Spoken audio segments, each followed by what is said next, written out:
Hello दोस्तों, आपका अपना एजुकेशन चैनल स्टडी 23 पर बहुत बहुत स्वागत है। चलिए आज हम लोग महत्वपूर्ण प्रश्न का संकलन को देखते हैं।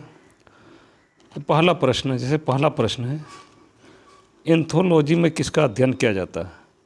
एंथोलॉजी में फूलों का अध्ययन किया जाता है। एंथोलॉजी में दोस्तों फूलों का अध्ययन किया जाता है। एंथोलॉजी में फूलों का अध्ययन किया जाता है। अगला प्रश्न है, दूसरा प्रश्न, चिकित्सा शास्त्र का जनक किसे कहा जाता है? चिकित्सा शास्त्र का जनक हिप्पोक्रेट्स को कहा जाता है। इसी को दोस्तों हिप्पोक्रेट्स को ही चिकित्सा शास्त्र का जनक कहा जाता है। अगला प्रश्न, तूजू दर्रा किस राज्य में स्थित है? तूजू दर्रा अंतर्राष्ट्रीय दर्रा है। ये एक देश से दूसरे देश में जाता है। तूजू दर्रा ये मणिपुर राज्य में स्थित है। ये मणिपुर पूर्वी राज्य मणिपुर, वहीं पर तूजू दर्रा स्थित है। जैसे हम लोग जानते हैं सिपकिला दर्रा, रोहतांग दर्रा, बाराबाचा दर्रा, ये सब हिमाचल प्रदेश में, उसी तरह तूजू दर्रा मणिपुर राज्य में स्थित है। अगला प्रश्न, चौथा प्रश्न है, बाराबाचा दर्रा किस राज्य में स्थित है? बाराबाचा दर्रा हिमाचल प्रदेश में स्थित है, हिमाचल प्रदेश में। अगला प्रश्न है, पांचवा प्रश्न है, ब्लू मून किसे कहते हैं? ब्लू मून उस मून को कहते हैं कि जो महीने में आने वाले दूसरे पूरा चांद को ब्लू मून कहते हैं। महीने में आने वाले दूसरे पूरा चांद को ब्लू मून कहते हैं। अगला प्रश्न, छठा प्रश्न, एक कैलेंडर वर्ष में अधिक से अधिक कितने ग्रहण हो सकते हैं? एक कैलेंडर वर्ष में अधिक से अधिक 7 बार ग्रहण हो सकते हैं। एक कैलेंडर वर्ष में अधिक से अधिक 7 बार ग्रहण हो सकते हैं। अगला प्रश्न, सातवां प्रश्न, ये बहुत महत्वपूर्ण प्रश्न है। ये प्रश्न अक्सर परीक्षा में पूछा जाता है, प्रतियोगिता परीक्षा में पूछा जाता है। सातवां प्रश्न है, भारत में लॉर्ड कर्जन के प्रशासन की तुलना औरंगजेब से किसने की थी? भारत में लॉर्ड कर्जन के प्रशासन की तुलना औरंगजेब से की थी गोपाल कृष्ण गोखले ने। लॉर्ड कर्जन की तुलना औरंगजेब से की थी गोपाल कृष्ण गोखले ने। अगला प्रश्न, आठवां प्रश्न है, ये भी बहुत महत्वपूर्ण प्रश्न है, भारतीय क्रांति की माता किसे कहा जाता है? भारतीय क्रांति की माता मैडम भीखाजी कामा को कहा जाता है। मैडम भीखाजी कामा को कहा जाता है, भारतीय क्रांति की माता कहा जाता है। अगला प्रश्न, नवां प्रश्न, राष्ट्रपति को आजीवन कितना रुपया प्रति वर्ष पेंशन मिलता है?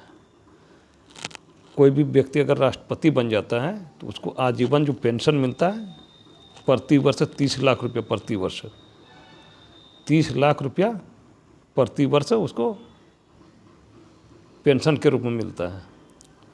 अगला प्रश्न, 10वां प्रश्न है, राष्ट्रपति राज्यसभा के कितने सदस्यों को मनोनीत कर सकता है? राष्ट्रपति राज्यसभा के 12 सदस्यों को मनोनीत कर सकता है। राष्ट्रपति राज्यसभा के 12 सदस्यों को मनोनीत कर सकता है। अगला प्रश्न, 11वां प्रश्न है, राष्ट्रपति लोकसभा के कितने सदस्यों को मनोनीत कर सकता है?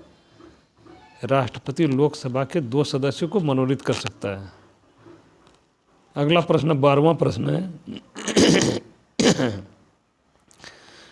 12वां प्रश्न है, भारत के प्रथम राष्ट्रपति कौन थे?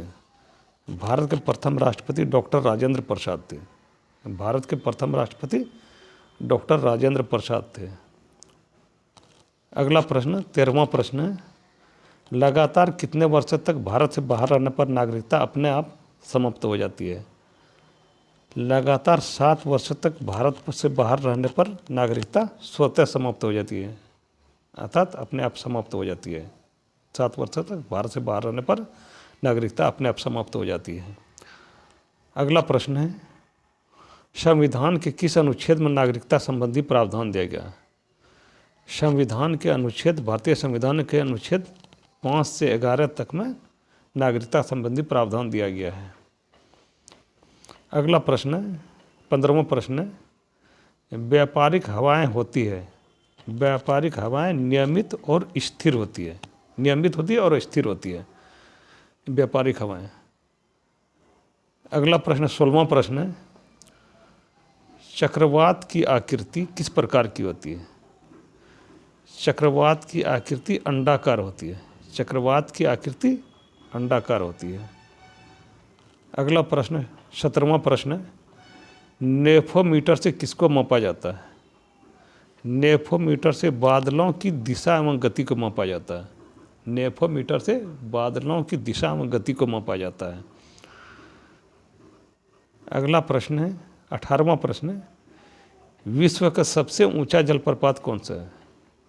विश्व का सबसे ऊंचा जलप्रपात एंजिल जलप्रपात है। विश्व का सबसे ऊंचा जलप्रपात एंजिल जलप्रपात है। ये बहुत महत्वपूर्ण है, अक्सर ये परीक्षा में पूछा जाता है, इसलिए इसको आप लोग ध्यान रखेंगे। इसमें जितना भी प्रश्न कराया गया सभी बहुत महत्वपूर्ण है। अगला प्रश्न है, नियाग्रा प्रपात कहाँ स्थित है? नियाग्रा प्रपात उस जगह पे होता है जहाँ पे बहुत ऊंचाई से पानी गिरता है। कुछ जगह कटाव ज़्यादा हो जाता है, कुछ जगह कटाव कम होता है, अचानक पानी गिरने लगता है, बहुत ऊंचाई से गिरने लगता है। नियाग्रा प्रपात संयुक्त राज्य अमेरिका में स्थित है। नियाग्रा प्रपात संयुक्त राज्य अमेरिका में स्थित है। अगला प्रश्न है, स्टैनली जलप्रपात किस नदी पर स्थित है? स्टैनली जलप्रपात कांगो नदी पर स्थित है। स्टैनली जलप्रपात कांगो नदी पर स्थित है। ये चट्टानों में कुछ चट्टान जो मुलायम रहता है, कुछ चट्टान बहुत कठोर रहता है। कठोर चट्टान को जल्दी पानी का बहाव काट नहीं पाता है, लेकिन मुलायम चट्टान को काट देता है, तो अचानक तीव्र गति से जो पानी आता है उसी से प्रपात का निर्माण होता है। जैसे झारखंड के रांची में बहुत सारे जलप्रपात है, दसम जलप्रपात, हुंडू जलप्रपात, बहुत सारे जलप्रपात हैं।